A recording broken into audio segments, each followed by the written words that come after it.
और वहीं जंग के बीच ज़ेलेंस्की ने पुतिन के ऊपर बहुत बड़ा हमला बोल दिया है। युद्ध के 425वें दिन पुतिन को बहुत बड़ा झटका लगा है, क्योंकि एक बार फिर से ज़ेलेंस्की की सेना ने रूस के कब्जे वाले क्राइमिया पर अटैक कर दिया है। यूक्रेन की सेना ने क्राइमिया के सेवास्तोपोल नेवल बेस पर मौजूद रूस के जंगी जहाजों के बेड़े को ड्रोन से निशाना बनाया। इसके बाद क्राइमिया में मौजूद रूसी सेना में खलबली मच गई। हमले के तुरंत बाद वहां पर हाई अलर्ट जारी कर दिया गया। रूस ने क्राइमिया की किलेबंदी तेज कर दी थी। ज़ेलेंस्की की फौज को पस्त करने के लिए पुतिन वहां एक से बढ़कर एक खतरनाक मिसाइलों और हथियारों को तैनात कर चुके हैं, ताकि यूक्रेन की तरफ से किए गए किसी भी हमले का करारा जवाब दिया जा सके। क्योंकि पश्चिमी मीडिया का दावा है कि पुतिन क्राइमिया को लेकर बुरी तरह डरे हुए हैं। उन्हें इस बात का खौफ है कि यूक्रेन जंग के बीच क्राइमिया कभी भी उनके हाथ से छिन सकता है। पश्चिमी मीडिया के मुताबिक पिछले दिनों ज़ेलेंस्की ने कीव में दी गई एक इफ्तार पार्टी में क्राइमिया को पुतिन के चंगुल से छीनने की कसम खाई थी। तभी से ये माना जा रहा है कि यूक्रेन क्राइमिया को दोबारा हासिल करने के लिए बड़ा हमला बोलेगा। और हुआ भी कुछ ऐसा ही, क्योंकि ज़ेलेंस्की की सेना ने क्राइमिया के सेवास्तोपोल नौसैनिक अड्डे को निशाने पर ले लिया।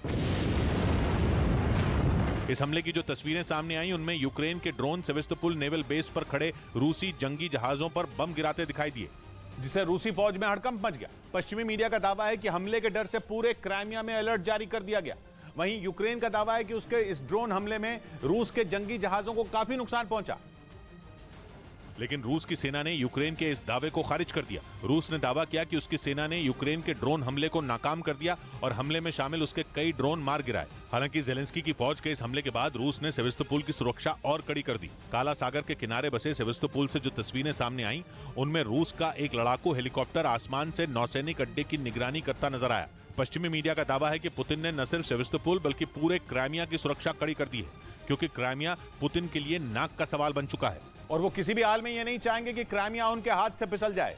2014 से ही क्राइमिया पुतिन के पास है, जिसे बचाने के लिए वो कई बार परमाणु हमले तक की धमकी दे चुके हैं। इसीलिए पुतिन ने क्राइमिया में हथियारों के जखीरे को बढ़ाना शुरू कर दिया। और पश्चिमी मीडिया का दावा है कि पुतिन ने क्राइमिया की सुरक्षा के लिए वहां बड़ी संख्या में टैंक तैनात कर दिए।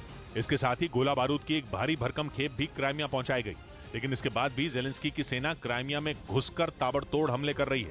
इसी साल मार्च में यूक्रेन की सेना ने क्राइमिया के सेवास्तोपोल में मौजूद रूस के सैन्य अड्डे पर हमला किया था। पश्चिमी मीडिया के मुताबिक उस दौरान यूक्रेन ने ड्रोन के साथ ही समंदर के रास्ते ऐसी नावें भेजी थी जो बारूद से भरी हुई थी, जिनसे क्राइमिया के दक्षिण पश्चिम में काला सागर के किनारे मौजूद सेवास्तोपोल को निशाना बनाने का प्लान था। सेवास्तोपोल क्राइमिया का सबसे बड़ा शहर है और यहाँ मौजूद नेवल बेस की दूरी यूक्रेन से ज्यादा नहीं है। जहां पुतिन की नौसेना की ब्लैक सी फ्लीट यानी काला सागर में ऑपरेशन का जिम्मा संभालने वाले जंगी जहाजों का बेड़ा तैनात रहता है।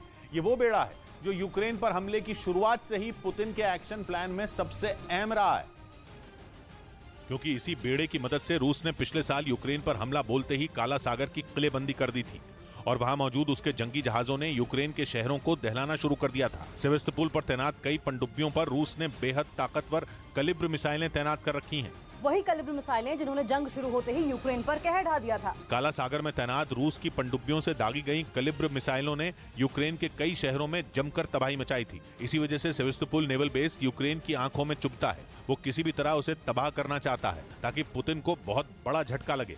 हालांकि ये यूक्रेन के लिए इतना आसान भी नहीं है, क्योंकि पुतिन सेवास्तोपोल नेवल बेस की सुरक्षा इतनी सख्त रखते हैं कि वहां परिंदा भी पर नहीं मार सकता। यही नहीं, पश्चिमी मीडिया का दावा है कि पिछले महीने पुतिन खुद सेवास्तोपोल पहुंचे थे, जहां उन्होंने अपने नौसैनिक अड्डे की सुरक्षा का जायजा लिया था, क्योंकि इतनी सख्ती के बाद भी यूक्रेन की सेना कई बार सेवास्तोपोल नेवल बेस को निशाना बना चुकी है, जिससे उसे काफी नुकसान भी पहुंचा था और पुतिन नहीं चाहते कि दोबारा ऐसा हो। इसीलिए सेवास्तोपोल नेवल बेस पर एयर डिफेंस सिस्टम हमेशा किसी भी हमले का जवाब देने के लिए तैयार रहते हैं, क्योंकि पुतिन को मालूम है कि सेवास्तोपोल नौसैनिक अड्डा ज़ेलेंस्की के निशाने पर है और वहां कभी भी हमला हो सकता है। उनका ये डर सही भी साबित हुआ, क्योंकि पिछले महीने मार्च में सेवास्तोपोल नेवल बेस को निशाना बनाने के बाद एक बार फिर यूक्रेन की फौज ने इस पर हमला कर दिया।